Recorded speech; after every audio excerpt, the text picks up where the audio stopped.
নমস্কার বন্ধুরা, উর্মি মাস্তি এন্ড রেসিপির চ্যানেলে আবারও আপনাদের অনেক অনেক স্বাগত জানাই।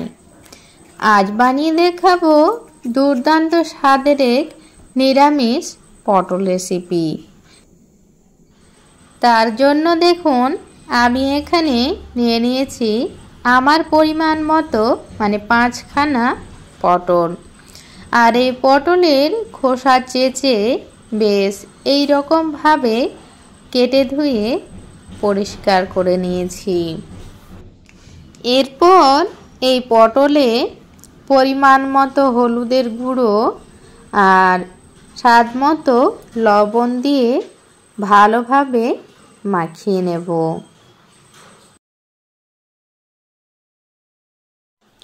এরপর পটলগুলো ভেজে নেব।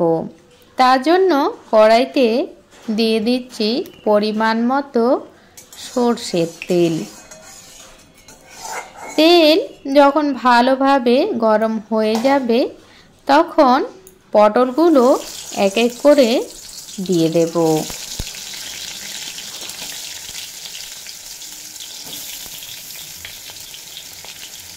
দিয়ে ফ্লেমটা লো টু মিডিয়ামে রেখে পটলগুলো খুব ভালোভাবে ভেজে নেব, যাতে পটল ভালোভাবে কুকও হয়ে যায়।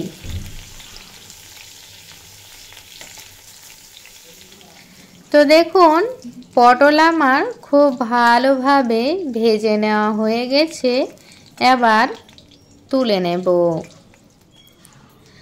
আর বাকি রান্নার জন্য ওই তেলেই ফোড়নে দিয়ে দেব কালো জিরে। ফোড়ন খুব ভালোভাবে হয়ে গেলে এড করে দেব পেস্ট করে রাখা মশলা, দিয়ে খুব ভালোভাবে কষিয়ে নেব। আমি এখানে পরিমাণ মতো আদা, ঝালের জন্য পাকা লঙ্কা আর একটা টমেটো একসাথে পেস্ট করে নিয়েছিলাম, সেটাই দিয়ে দিলাম। বাটা মশলা কষানো হয়ে গেছে। এবার এড করে দেব রেগুলার গুঁড়ো মশলা, দিয়ে দেব পরিমাণ মতো হলুদ গুঁড়ো, ধনে গুঁড়ো, জিরের গুঁড়ো আর সামান্য কাশ্মীরি লঙ্কার গুঁড়ো দিয়ে অল্প নাড়াচাড়া করে নেব। আর এড করে দেব বেটে রাখা পোস্ত। আমি এখানে 1 বড় চামচ পোস্ত দানা নিয়েছিলাম, সেটা শিলপাটায় বেটে নিয়েছি, সেটাই এড করে দিলাম। এই রান্নাতে একটু পোস্ত বা চারমগজ বাটা দিলে খেতে ভীষণই ভালো লাগে। তো আপনারা অবশ্যই দেওয়ার চেষ্টা করবেন, দেখবেন খেতে ভীষণ ভালো হয়। তো পোস্ত বাটাটা দিয়েও অল্প কষিয়ে নেব। মশলা কষানো হয়ে গেছে। এবার এড করে দেব পরিমাণ মতো জল।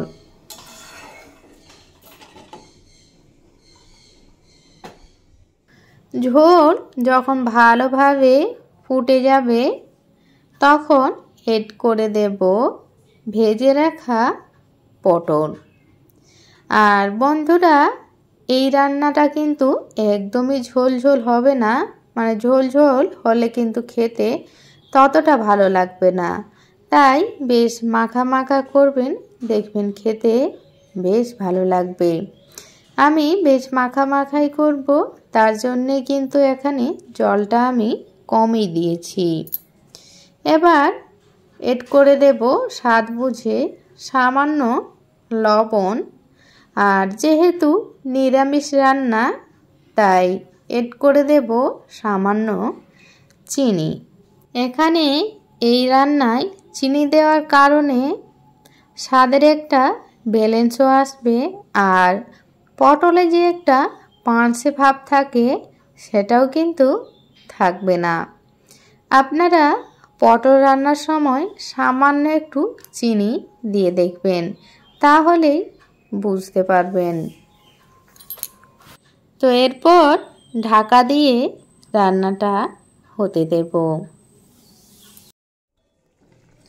আর এই যে দেখুন, বেশ কয়েক মিনিটের মধ্যেই রান্নাটা আমার হয়ে গেছে। দেখুন বেশ মাখা মাখা হয়েছে। আর এখানে যেহেতু পটল ভাজার সময়ে ভালোভাবে কুক হয়ে গেছিল, তার জন্যই রান্না করতে বেশি টাইম লাগেনি। তো এরপর নামিয়ে নেব। তবে নামানোর আগে আরেকটা জিনিস এড করব, সেটা হলো ঘি। এই পটল রান্নাতে সামান্য একটু ঘি দিলে ভীষণই ভালো লাগে, তাই একদম সামান্য ঘি দিয়ে দিলাম, দিয়ে এবার নামিয়ে নেব। আর ভিডিওটাও আজ এই পর্যন্তই রাখলাম। আমার আজকের এই পটল রেসিপি আপনাদের কেমন লাগলো সেটা অবশ্যই কমেন্ট করে জানাবেন।